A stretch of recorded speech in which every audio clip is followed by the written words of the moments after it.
কতজন আনন্দে আছি আনন্দে? আমার তো বেশ আনন্দই হচ্ছে। আমি কবে আর চার্চ কাকে বলে? চার্চ মানে হলো যাও, প্রার্থনা নিয়েছো, সব করেছো, এবার আসতে পারো। কিন্তু আমরা ফ্যামিলি চার্চে এরকম হয় না। আমাদের ফ্যামিলি চার্চে আমাদের যখনই যাই, দিদি আসছি, আমার খুব ভালো লাগে, আসো, ভালো লাগে।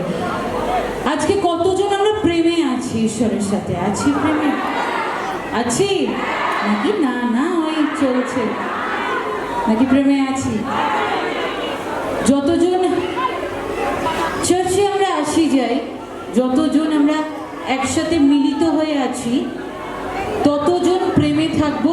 বলো, প্রেমে থাকবো, কোনো বাজে ভাবনায় থাকবো না, মিলেমিশে থাকবো, একসাথে থাকবো। Hallelujah church. যদি মানুষ কোনো কথা বলে, তার কথায় কান দিও না। প্রভু যিশু যা কথা বলে তার কথায় কান দাও। Hallelujah church. যে আমার প্রভু যিশুকে ভালোবাসে, সে মানুষের কথায় কান দেয় না, প্রভু যিশুর কথাতেই কান দেয়। Hallelujah, hallelujah. আজকে ভাল লাগছে, ভাল লাগছে, ভাল লাগছে, ভাল লাগছে। Hallelujah church. ভাল লাগছে কি না? ভাল লাগছে, মনের মিল লাগছে। হালেলুয়া। আজকে একটা গেট থেকে ঢুকলাম, আর একটা গেটে গিয়ে বললাম, ওই জানিস তো এই মহিলাটা ভালো না। তার মানে তুমি পিএনপিসি করছো, তুমি আগে দোষারোপ। তুমি পরের জনকে ঠিক করতে যাচ্ছ, তুমি কি ঠিক যে পরের জনকে বলছো সে ঠিক কি না? হালেলুয়া। যখন বেশ্যা মেয়েকে ঈশ্বর বলেছিল, হে নারী, তুমি পাপ করিও না, তুমি ভালো পথে আসো, তখন বলছে, হে অধ্যাপকেরা, তোমরা কেন আঙ্গুল তুলছো? তোমরা কি ঠিক যে পরের জনকে তোমরা ঠিক করছো? হালেলুয়া। আমরা আজ থেকে কাউকে আঙ্গুল দেখাবো চাচ্ছে? দেখাবো? তারাই দেখাবে যারা নিজেদের দিকে চিরজীবন আঙ্গুল করবে, তারাই নিজেদের দেখাও। প্রত্যেক রবিবার আমাদের এখানে মিনিস্ট্রি বসবে, প্রত্যেক বৃহস্পতিবার আমাদের উত্তম মঞ্চে বসবে বিকেল 4টে থেকে, প্রত্যেক শনিবার আমাদের বারুইপুর হচ্ছে, নেক্সট মিনিস্ট্রি আমাদের আপডেট হচ্ছে। হালেলুয়া। এবার থেকে আমি ঠিক করেছি, প্রত্যেক সোম থেকে রবি প্রত্যেকটা দিন ফুল ওয়েস্ট বেঙ্গলে আমার মিনিস্ট্রি বসবে। ছোট হোক কি বড় হোক, আমার মিনিস্ট্রি চলবে যিশুর নামে। Hallelujah, hallelujah. ভাল লাগছে কি না? মেম্বারদের ভাল লাগছে তো? গর্ব হচ্ছে তো যে আমাদের মিনিস্ট্রি বড় হচ্ছে? শুধু মেম্বারদের নয়, যারা আমাদের চার্চের সদস্য আছে, গর্ব হচ্ছে কি না যে আমরা বাইরে গিয়েও মানুষকে আমরা ঠিক করবো? হালেলুয়া। এটাই তো চাই, আমরা একসাথে মিলেমিশে থাকতে চাই। হালেলুয়া। আজকে থেকে একে অপরের ব্যাপারে কোনো আলোচনা করবো না, কিচ্ছু না, আমরা শুধুমাত্র ঈশ্বরের কথা শুনবো। কতজন তৈরি? কতজন তৈরি ঈশ্বরের কথা শোনার জন্য? তৈরি কিনা? যে আমার ঈশ্বরকে ভালোবাসিবে, সকলে শোনো, যে আমার ঈশ্বরকে ভালোবাসিবে সে কোনোদিন মুখ কালা হওয়া দেখতে পাবে না। যে আমার ঈশ্বরকে দুচ্ছাই করবে, ত্যাগ করবে, সেও পৃথিবীতে ত্যাগই পাবে, তাকে সরিয়ে দেওয়া হবে। তার জন্য পিতা বলে, তুমি আমাকে প্রেম করো, আমি তোমাকে চাপতে ধরবো। তুমি আমাকে প্রেম করো, তোমার সাথে আমি গল্প করব। তুমি আমাকে প্রেম করো, যেটা তোমাকে দুনিয়া দিতে পারেনি, আমি সেটা তোমায় ফিরিয়ে দেব। Amen, amen. আজকে যতজনের দোকান খুলছে না খুলছে, যতজনের বিজনেস খুলছে না খুলছে,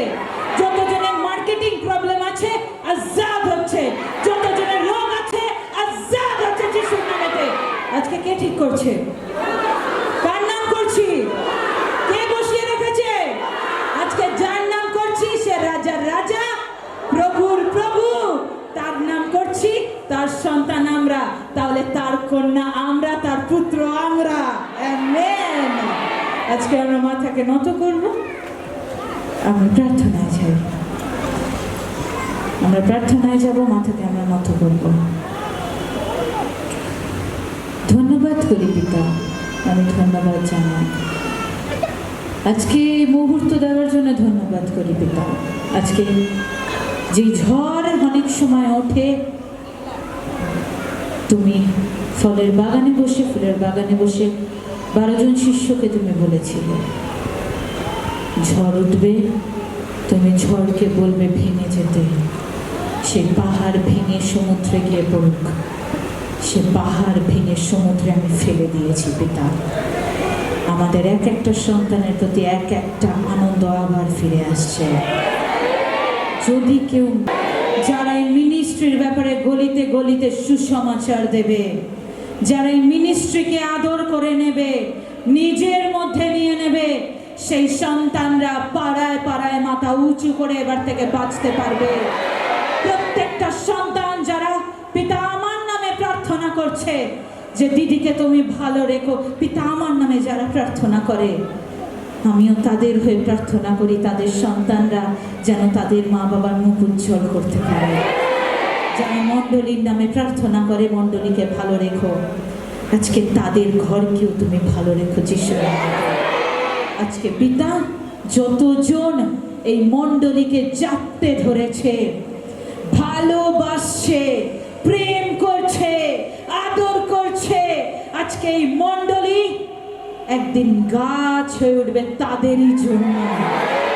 আজকে পিতা তুমি সেই বাগানে বসে বলেছিলে 12 জন শিষ্যকে, ফুল দেখো কত সুন্দর, কারণ তার মুখে পাপ নেই, তার মনে পাপ নেই। যেমন ভাবে জন্ম দেওয়া হয়েছে তেমন হয়ে আছে।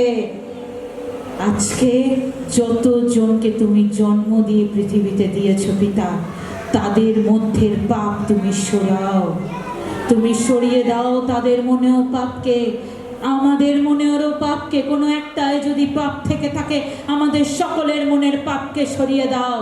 আমরা যেন চিরজীবন তোমার চরণে থাকতে পারি যিশুর নামে। তোমার মণ্ডলী যেন না ছাড়ি, তোমার মণ্ডলী তোমারকে যেন চিরজীবন প্রেম করি যিশুর নামে। বলবো পিতা, পুত্র, পবিত্র আত্মার সামর্থ্যে যেছে। Amen, amen, hallelujah. আজকে যখন আমি প্রার্থনা করছিলাম, পিতা আমাকে একটা জায়গা দেখাচ্ছিল, যেই জায়গায় প্রচুর আনন্দ, প্রচুর আনন্দ, প্রচুর আনন্দ হচ্ছে। হয়তো খুব শীঘ্রই ওই জায়গাটা আমাদের মধ্যবর্তী আসছে। আমি চাই সবার মধ্যে সবার প্রেম থাকুক, কারুর মধ্যে যেন পিএনপিসি না থাকে, কারুর মধ্যে যেন কথোপকথন বাজে না থাকে, সবাই যেন আমরা মিল হয়ে থাকতে পারি। কেন কেন এই কারণটা কেন আমরা সবাই মিল হয়ে থাকবো কেন? কারণ আমরা বাধ্য হয়ে থাকতে। কেন জানো? কারণ আমরা যেন নরকে না যাই। হালেলুয়া চলছে। আমরা কতজন চাই নরকে যেতে? কেউ চাই? যারা নরকে যেতে চায় হাত উঠাতে পারে, যারা স্বর্গে যেতে চায় তারা হাত উঠাতে পারে। চাই কি না স্বর্গে যেতে? হ্যাঁ কি না? এখানে না শান্তি হোক, পৃথিবী শান্তি দিচ্ছে না। পৃথিবীর কথা বলছি, আমার ঈশ্বরের কথা বলছি না। পৃথিবী শান্তি দিচ্ছে না, আপনার আত্মীয় স্বজন শান্তি দিচ্ছে না, আপনাকে আলাদা করে দিয়েছে। আপনি যিশু পিতার সন্তান বলে আলাদা করে দিক। সে জানে না ঈশ্বরকে, আপনি চেনেন ঈশ্বরকে। সে জানে না, তার কাছে কোনো পাওয়ার নেই, আপনার কাছে পাওয়ার আছে। Amen church, amen, hallelujah. আজকে বোনটা কি বললো? বোন কি বললো? দিদির কাছে অব্দি আমি যেতে পারিনি, দিদির দিকে আমি ছবিটা এগিয়ে দিয়েছি। বলেছি দিদি ওই হাত থেকে তুমি আশীষ দাও যেন আমার মামা ভালো থাকে। তার মামা ভালো আছে? তাহলে আপনারাও যদি দূর থেকে হাত করেন, আমার হাতটাও ঠিক আপনাদের সামনে যাচ্ছে। আমার এই সেম হাতটাই, যেই হাতটা ওই মামার জন্য গেছিল, সেম হাত আপনাদের জন্য যাচ্ছে। আপনারা যদি বিশ্বাস করেন, এই হাত থেকে ঈশ্বর স্পিরিট দিচ্ছে। হ্যাঁ, আমার ঈশ্বর এখনো পর্যন্ত স্পিরিট দিচ্ছে এই হাত থেকে। যতজন এই হাতের দিকে তাকিয়ে রিসিভ করছে, প্রভু যিশু তাদের কাজ খুলতে চলেছে। যিশু আমেন, হালেলুয়া। কতজন আমরা বাইবেল পড়ি? বাইবেল সত্যি পড়ি? কতজনের ভালো লাগছে? কতজনের একা লাগছে? বাইবেল পড়ার পরে একা লাগে? মনে হয় পিতা দাঁড়িয়ে আছে? কতজন প্রার্থনা করছে 5টা থেকে? আমার কাছে অনেক ভিডিও আসছে, আমাকে ভিডিও দিচ্ছে, অনেকে গ্রুপ গ্রুপ করে প্রার্থনা করছে। তাদের জন্য আমরা জোরদার হাতে তালি দেবো। তারা ভিডিওস করে করে আমাকে পাঠাচ্ছে, প্রত্যেক দিন আরাধনা করছে, প্রত্যেক দিন। ইনফ্যাক্ট সেখানেও তোমাদের অ্যানোয়েন্টিং আছে। আমেন। কারণ প্রভু যিশু বলছে এবছর আমার না, এবছর প্রভু যিশুর মাধ্যম আমাকে রাখা হয়েছে। তাই আমি বলছি আজকে মান্নাও দিচ্ছি ঈশ্বরের নামেতে। যতজন মান্না নেবে দুর্দান্ত আয়ু পেতে চলেছে যিশু। আমেন। আজকে থেকে কারুর যদি এখানে বসে থেকে কেউ যদি মনে ধারণা রাখে যে আমার কাজ কি খুলবে না, তাহলে সে ভুল ভাবতে পারে। এখনই মাথায় যারা বাজে ভাবছে তারা মাথার উপর হাত রেখে যেন বলে, পিতা বাজে ভাবনা দূরে যাক, বাজে ভাবনাকে জ্বালিয়ে পুড়িয়ে ছারখার করে দিলাম, বাজে আত্মাকে, বাজে মনকে আমরা ঈশ্বরের রক্তে আগুন জ্বালিয়ে দিলাম। তারা বলতে পারে আমেন চার্চ, আমেন। তার মানে কি, আমরা যতক্ষণ বচন শুনবো, বচনই আমাদের খিদেকে মেটাবে। যতক্ষণ আমরা বচন শুনছি আমাদের ভিতরে আনন্দ আবার প্রবেশ করছে। আমরা যতক্ষণ বচন শুনছি, ঈশ্বর কি বলেছে, রুটিতে কেবল বাঁচিবে না। কতজন বাড়িতে গিয়ে আজকে ডিনারে রুটি খাবে? কেউ খাবে রুটি? আমি তো খাই না, আমার ভাল লাগে না, খাই না। যাই হোক, অনেকে খায়। রুটিতে কেবল বাঁচিবে না, বাঁচিবে তো বাঁচিবে, বাক্যে বাঁচিবে। আজকে যতজন বাক্যকে শুনছে, রুটি তোমার পেটে হজম হয়ে যেতে পারে, মাঝরাতে তোমার খিদে পেতে পারে, কিন্তু প্রভু যিশু বলছে রুটি খিদে আবার পাইয়ে দেয়, বাক্য আবার খিদে পাইয়ে দেয় না, তৃপ্ত দেয় যিশুর নামে। হালেলুয়া। যে কাজ খুলছে না আজকে রিসিভ করো, কাজ খুলছে। যার বাড়িতে হাসি আসছে না, যেই হাসি আমার মধ্যে আছে সেই হাসি আপনাদের মধ্যে, তা আপনাদের বাড়িতেও যাচ্ছে। Amen, amen. আজকে প্রভু যিশুকে বলো, পিতা তুমি আমার সাথে থাকো, যেন চিরজীবন তোমার সাথে থাকতে পারি। Hallelujah church. আজকে যখন আমি প্রথম আসলাম, এসে যখন বললাম, আমরা যখন মানুষের কাছে মাথা নত করি, মানুষ হাততালি দেয়, হ্যাঁ কি না? আজ থেকে আর মাথা নত নয়, আমরা মাথা তুলে বাঁচবো, হ্যাঁ কি না? তাহলে আমরা পাওয়ারফুল হলাম, হ্যাঁ কি না? মাথা নত করব না, মাথা উঁচু করে বাঁচবো। যদি বাঁচবো তো বাঁচবো ঈশ্বরের জন্যই বাঁচবো। Amen, hallelujah. পিতা কি বলছে, তোমার শরীরে যে রক্ত বইছে ওটা আমার রক্ত। তোমার শরীরে যে রক্ত বইছে, তোমার নার্ভ যে চলছে, মানুষের একটা নার্ভ বন্ধ করে দিলে পুরো শরীরটা বন্ধ হয়ে যাবে। যখন নার্ভ চলছে মনে করবেন ঈশ্বর আপনার সাথে আছে। যখন নার্ভ চলছে মনে করবেন ঈশ্বরকে আপনার সময় দেওয়া উচিত। আপনার যখন নার্ভ চলছে মনে করবেন আপনার ঈশ্বরের ভবনে যাওয়া উচিত। আমেন। কতজন এই মণ্ডলীকে ভালোবাসবে? ভালোবাসবে কিনা? আমরা মার্ক লিখিত সুসমাচারে যাব। আমরা খুব আস্তে আস্তে করব কয়েকটা জিনিস। মার্ক লিখিত সুসমাচার। আজকে আমাদের টপিক প্রভু যিশুর শব্দ। আজকে ঈশ্বরের শব্দ, ঈশ্বরের ভাষা, ঈশ্বরের সব কিছু আমরা আজকে শুনতে চলেছি যিশুর নামেতে। যেটা দুনিয়া দেয়নি সেটা আমাদের ঈশ্বর দিচ্ছে। Amen, amen. কালকে আমি, কতজন ইউটিউবে যিশু পিতার মুভি দেখেছে? দেখেছে? আজকে রাত্রে আবার দেখব, ঠিক আছে? কতজনের ইউটিউব আছে? আছে ইউটিউব? আমরা আবার দেখব। আজকে কি করব? আবার এবার দেখব। আমি আসছি, হি ইজ কামিং, প্রভু যিশু আসছে আমাদের মধ্যে। আমাদের আনন্দে থাকা উচিত। আমার তো জোশ এসছে যে প্রভু যিশুকে দেখতে পাবো, স্বর্গ খুলে প্রভু যিশু হাঁটছে আর আমাদের মধ্যে আসছে। কতজন তৈরি দেখার জন্য? তৈরি কিনা? নাকি শুধু আমি দেখবো? আপনারাও দেখতে চান তো? আজকে প্রভু যিশু মতি লিখিত সুসমাচারে কি বলেছে? পিতা বলছে, যদি বাড়িতে সবাই বাইবেল পড়ে, যে দারুণ বাইবেল পড়ছে, যে দারুণ ধন্যবাদ জানাচ্ছে, যে দারুণ আমার নাম করছে, তাকে আমি স্বর্গে তুলে নিয়ে যাব। কতজন বলছি? ইন্টারেস্টিং কিনা? আর যেটা বলছি সেটাই সত্য হতে চলেছে। ঈশ্বর কি বলছে? যদি বাড়িতে 3 জন থাকে, তার মধ্যে যদি ধন্যবাদ বেশি থাকে একজনের মধ্যে, সারাদিন যদি হাঁটতে চলতে প্রভু যিশু করে, সপ্তাহে 3-4 দিন ধরে উপবাস যদি করে, আমার নাম যদি 4 জায়গায় প্রচার করে, একটা মানুষকে যদি সুস্থ করে আমার নামে, আমি তাকে 3 জনের মধ্যে থেকে একজনকে তুলে নিয়ে আমি চলে যাব। বাদ বাকি জন পড়ে থাকবে। তাদের আবার কি বলছে ঈশ্বর? চাই কি না যেন সকলে যেতে পারি? প্রভু যিশু কি বলছে? শুধু আত্মাতে আমায় রেখে দাও, আর কিচ্ছু চাই না। শুধু প্রেম উজাড় করে করো, আর কিচ্ছু চাই না। আজকে আপনারা অনেকে জানেন না, আজকে যে বীজটা আপনারা দিচ্ছেন না, যা দিচ্ছেন, আমি তো দেখতে যাচ্ছি না, আপনারা কি দিচ্ছেন ঈশ্বরের ঘরে? ঈশ্বর কি বলছে? আপনি যেটা ইচ্ছা করবে আপনার মধ্যে, যে ঈশ্বর আমার কাজ হয়েছে, আমি তোমায় দিচ্ছি, দেব।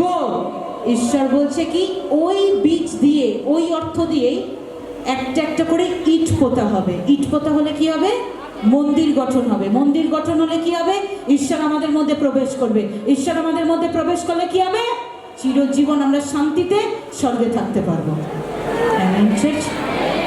আপনাদের অর্থ নিয়ে ঈশ্বরের মণ্ডলী বাঁচানো হচ্ছে। Hallelujah church, hallelujah. আজকে যে বীজ বপন করেছে, ঈশ্বর কি বলে? জোর জবরদস্তি নয়, নিজের থেকে বীজ দাও। নিজের যেটা ইচ্ছা করছে সেটা তুমি দাও, দেখবে যেমন তুমি দিচ্ছ তেমন তুমি পাচ্ছ যিশুর নামেতে। আমেন। আমরা মার্ক লিখিত সুসমাচারে 4-এ যাব। 4 মার্ক লিখিত সুসমাচার 4-3 থেকে আমরা পড়ব। বলো, শোনো। কাদের বলছে? শোনো মানে শোনো। কাদের বলছে? ঈশ্বর বলছে কি না? হ্যাঁ, দেখো কি বলছে? দেখতে বলছে। কি দেখতে বলছে শোনো। বীজ বাপক বীজ বপন করিতে গেল, মানে কি? কৃষক বীজ চাষের জমিতে বপন করতে গেল বীজ। বপনের সময় কতক বীজ পথের পাশে পড়িল। কতজন বুঝছি? বীজ হাতে, কিছু বীজ হাতে আছে, বীজ ঈশ্বর ছড়িয়ে দিল পথের পাশে। জিনিস বুঝবে, পথের পাশে কিছু বীজ পড়ল, তাহাতে পক্ষীরা আসিয়া তাহা খাইয়া ফেলিল। এরকম দেখবেন, যদি বীজ পড়া থাকে, পাখিরা এসে দেখবেন ঠুকুর ঠুকুর ঠুকুর ঠুকুর করে না খেয়ে নেয়। হ্যাঁ কি না? আমরা সকলে শুনছি কি? পিছন অব্দি শুনছি কি? কারণ আমরা শুনলে আজকে কিছু পেতে চলেছি যিশুর নামেতে। আমেন। আমরা বুঝবো কিছু বীজ ঈশ্বর ছড়াচ্ছে, ছড়াতে ছড়াতে হঠাৎ করে কিছু বীজ পড়ে গেছে পথের পাশে। এটা ধরো পথ, পথের পাশে পড়ে গেছে। কিছু পক্ষীরা উড়ে এলো, উড়ে এসে বসলো। পাখিরা উড়ে এসে বসাতে কি করছে? ঠোকর দিয়ে খাচ্ছে পাখি বীজগুলোকে। এর মানে ঈশ্বর কি বোঝাতে চেয়েছে আমাদেরকে? ঈশ্বর বলছে এরকম কিছু বীজ আছে, এরকম কিছু মানুষ আছে যারা মণ্ডলীতে এসে বসেছে, যাদের মধ্যে বিশ্বাস কম, তাদের কাজ হচ্ছে না। তার মানে পাখি এসে বসলো, মানে বিশ্বাস কম, পাখি এসে বসলো, ঠোকর দিয়ে খেয়ে চলে গেল, তার মানে বিশ্বাস চলে গেল, প্রভু যিশুকে ভুলে গেল। এমন কিছু মানুষ আছে, বোঝাতে পারছি কিনা?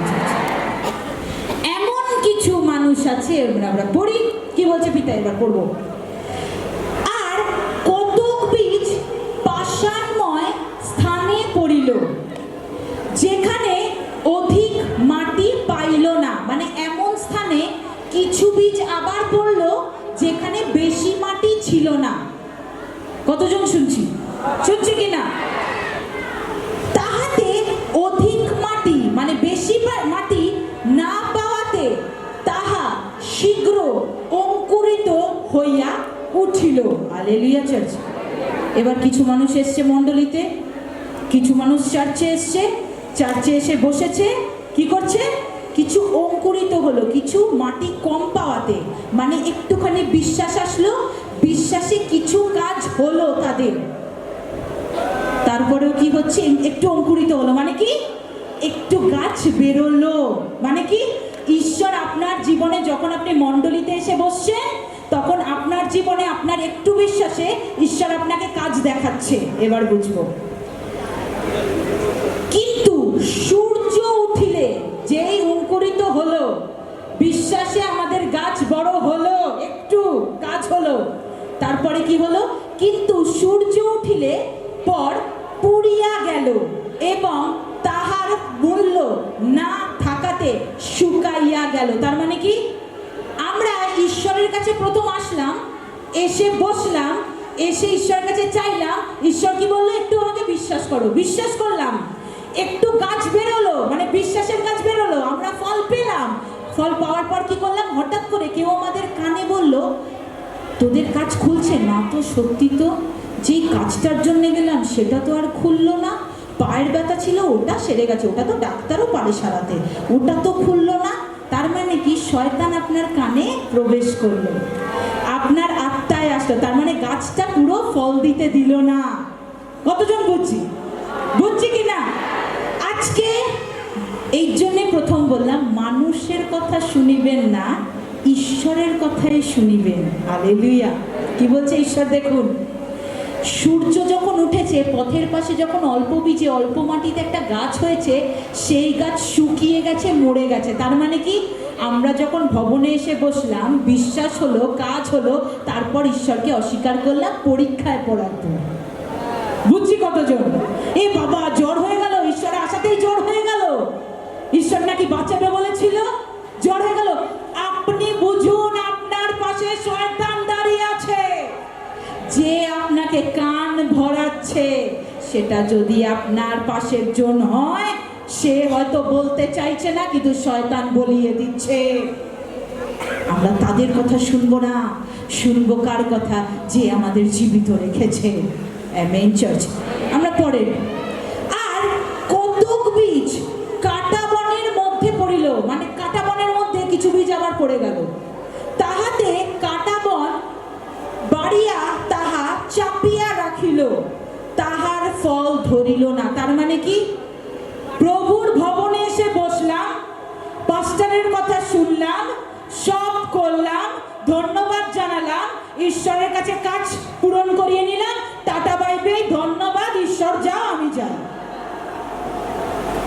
বুঝছি কিনা? এবার দেখো, আর কতক বীজ উত্তম ভূমিতে পড়েছে বীজ, তাহা অঙ্কুরিত হইয়া ও বাড়িয়া উঠিয়া ফল দিল। আমরা বুঝবো, আমরা চার্চে আসছি, আপনারা যেখানে বসে আছেন তার কথা বলছি, বাইরের কথা নয়। আপনারা চার্চে আসছেন, চার্চে এসে বসছেন, আরাধনা করছেন, প্রার্থনা করছেন, সব শিক্ষা নিচ্ছেন, উপবাস করছেন। আপনারা এসে ঈশ্বরের আলোচনা করছেন, ঈশ্বরের নামে কিভাবে উপবাস করতে হয় তার আলোচনা করছেন, বিশ্বাস বাড়াচ্ছেন। ঈশ্বর কি বলছে? উত্তম ভূমিতে বীজ পড়েছে। শত্রু আসলে কানে দিলে কান থেকে নিচ্ছে না বীজ, কেন? মাটি পেয়ে গেছে, ভালো মাটিতে পড়ে গেছে, উত্তম ভূমিতে বীজ। বিশ্বাস উঁচু করুন, অপেক্ষা রাখুন, ভরসা রাখুন। আজকে কাজ না হলে, কালকে কাজ না হলে, বছর কাজ না হলে, 2 বছর কাজ না হলে, 3 বছরের মাথায় আপনার কাজ খুলতে চলেছে, সম্পূর্ণ আপনার ভরসাতে। ঈশ্বর কি বলছে? আমরা যদি তাড়াহুড়ো করি সেখানে প্রভু যিশু নেই। আমরা যদি ধীরে সুস্থে প্রভু যিশুকে প্রেম করি, প্রভু যিশু আজকে আমাদের মধ্যে বসে আছে। বুঝাতে পেরেছি কিনা? কেউ আমাদের কানে এসে বললো এই মণ্ডলীতে কাজ আনে, ওই মণ্ডলীতে চলো। ও বাবা, দরকার নেই। তোমার জন্য বীজ ছিল, তুমি উত্তম ভূমিতে ছিলে, কিন্তু মানুষের কথা শুনে তুমি পালিয়ে চলে গেলে। হালেলুয়া চাচা, হালেলুয়া। আজকে প্রভু যিশু কি বলছে এবার আমরা শুনবো। কতক 30 গুণ মানে 30%, কতক 60 গুণ 60%, আর কতক 100 গুণ ফল দিল। যেমন তুমি বিশ্বাস, যদি 30 গুণা নিয়ে বসো, 30 গুণা তোমার কাজ হবে। তুমি যদি 60 গুণা নিয়ে বসো, ঈশ্বর কাজ হোক, কাজ হোক, কাজ হোক। আর জানি অনেকের এখানে এরকম মন আছে, কাজ হোক। বাইরে গিয়ে তোর বৌমা না খুব খারাপ, জানিস তো, ভালো না তোর বৌমা। আমরা সব ভুলে গেলাম। এরকম প্রভু যিশু চায় না। প্রভু যিশু চায় না। প্রভু যিশু কি চায়? তুমি এসছো দুঃখ নিয়ে, আমি তোমাকে 100% দেবো, 100% আমায় বিশ্বাস করো। লোকের কথা শুনিও না, পুরো সময়টা আমায় দাও, আমি তোমাকে জীবন দান করবো। একজন মৃগী রোগ, কাঁপছে, থর করে কাঁপছে। আমার বাবাকে আমি আজকে দুপুরবেলা বলে বাক্যটা বলছিলাম। একটা মৃগী রোগ কাঁপাকাঁপি করছে রাস্তার মধ্যে, তাকে ঠেকানো যাচ্ছে না, আটকানো যাচ্ছে না। তার বাবা পারছে না আটকাতে। তার বাবা দৌড়ে এসে দেখছে, ঈশ্বরকে খুঁজছে, প্রভু যিশু তুমি কোথায়, প্রভু যিশু তুমি কোথায়। 12 জন শিষ্যকে ডেকেছে, বলে আপনি একটু মাথায় হাত দিন না, ঠিক করতে পারবেন। শিষ্যরা কি বলছে শুনুন। যে ঈশ্বরের সাথে হাঁটতে চলতো তারা কি বলছে শুনুন। তারা বলছে হচ্ছে না, কাজ হচ্ছে না।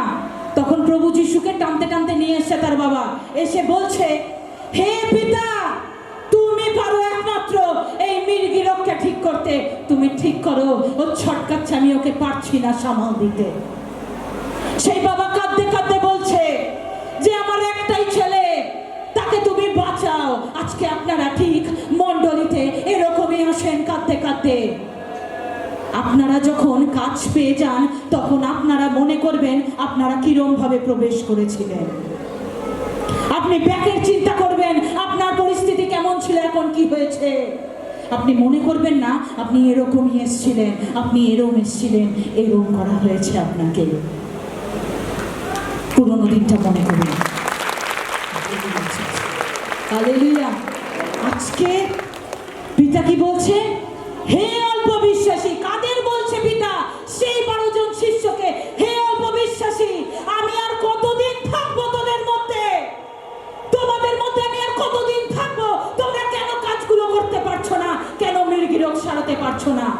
তারা মাথা নত করে দিয়েছে, কারণ তাদের মধ্যেও অল্প বিশ্বাস ছিল। আজকে পিতা তাদের কথা বলছে, যারা মণ্ডলীতে এসে বসে আছে, তারা নিজেরা নিজেদের প্রচার করুন, নিজেরা নিজেদের কথা বলুন। আমি কিরম ছিলাম, আমি এরম ছিলাম মণ্ডলীতে, আমি এরম হয়েছি যিশুর নামেতে বলুন। ঈশ্বর বলেছে, এই যে তোমার সন্তানকে সুস্থ করলাম, তুমি গ্রামে গ্রামে যাও, গ্রামে গ্রামে প্রচার করো, গ্রামে গ্রামে বলো তোমাকে আমি কিভাবে সুস্থ করেছি। যেমন তুমি রাস্তায় বলবে। ঈশ্বরের কথা বলে, নিজের ঢাক নিজে পিটিও না, এটা গীত সংহিতায় বলা আছে। কিন্তু আপনারা নিজের ঢাক নিজে পেটাচ্ছেন না, ঈশ্বরের ঢাক আপনারা পেটাচ্ছেন, ঈশ্বরের নাম আপনারা করছেন। সেই ঈশ্বরের নাম যে আপনাকে জীবিত রেখেছে, স্পাইনাল কর্ড ভালো রেখেছে আপনার এই চেয়ারে বসানোর জন্য। আমার ঈশ্বরকে বুঝুন, আমার ঈশ্বরকে প্রেম করুন। ঈশ্বর বলছে, আমি 30 গুণা দিতে আসিনি মণ্ডলীতে, আমি 60 গুণা দিতে আসিনি মণ্ডলীতে, আমি 100% দিতে এসেছি মণ্ডলীতে। নেবার মতো হতে হবে। আমরা 30 গুণা মন নিয়ে এসেছি, দূর কাজ করবো, বেরিয়ে যাব, দেবে না ঈশ্বর 100%। আমরা যদি কেউ মনে করি আজকে আমি গয়নাটা পাবো, থাক, দরকার নেই আর ঈশ্বরকে, তাহলে ঈশ্বর দেবে না আপনার গয়না। ঈশ্বর যদি মনে করে এ আমার প্রিয় পুত্র, এ আমার প্রিয় কন্যা, ও ওকে আমি নিজের মধ্যে নেব। তুমি যদি ঈশ্বরকে দেহ প্রাণ আত্মা তুমি ঈশ্বরের কাছে অর্পণ করো, তার মানে তুমি খ্রিস্ট নয়। তুমি ঈশ্বরকে তোমার মন দিলে ঈশ্বর তোমায় জীবন দেবে। Amen church, amen. কতজন তৈরি জীবন পাওয়ার জন্য? তৈরি কিনা? আজকে ঈশ্বর কি বলছে? তারপরে ঈশ্বর লাইনে বলছে, যার কান আছে সে শুনুক। আমাদের কান আছে? মা বোনেরা, আমাদের কান আছে তো? ভাইয়েরা, কান আছে তো? ঈশ্বর শুধু বলছে কানটা সেখানেই বন্ধ রাখো যেখানে বন্ধুরা বলছে এক পেক খাবি কিনা। বন্ধ রাখো কানটা। কানটা বন্ধ রাখো সিগারেটটা শেয়ার করবি কিনা। কানটা বন্ধ রাখো বউকে গিয়ে মারধর কর এই সময়টা। আর সারা জীবন ঈশ্বরের মণ্ডলীতে যখন থেকে প্রবেশ করবেন কান খুলে রাখুন। আপনি ভালো হবেন, আপনার ছেলে আপনাকে সেলুট করবে। আপনি ভালো হবেন, আপনার ভালো হওয়াটা, আপনাদের মা বাবাদের ভালো হওয়াটা সন্তানরা দেখছে, সেরকমভাবেই তৈরি হচ্ছে। Amen, amen. আজকে আমার ছেলেমেয়েরাও বাজে কথা বলে না। আমার ছেলেরাও যখন বাজে কথা বলে আমি তাদের বকেছি, আমি তাদের শাসন করেছি। যেই ছেলে আমার শাসন নিতে পেরেছে তারা থেকে গেছে, যারা আমার শাসন নিতে পারেনি তারা বেরিয়ে গেছে, টাটা বাই বাই হয়ে গেছে। আজকে পিতা বলে, অনেকে মনে করতে পারে দিদির কাছে এলেই বকা খেতে হয়। না, এটা বকা না, এটা দুনিয়া বকছে। কিন্তু আমরা মানুষ হওয়ার চেষ্টা করছি এবার নিজেদের, কারণ ঈশ্বর আমাদের মধ্যবর্তী। ঈশ্বর বলছে আমি তার কাছে চিরজীবন থাকবো যে আমাকে রাখতে শিখেছে। চেয়ারে নয়, টেবিলে নয়, খাটে নয়, যে আমাকে অন্তর্গারে রাখতে শিখেছে, তার জন্য আমি চিরজীবন থেকে গেছি। আমরা উঠে দাঁড়াই।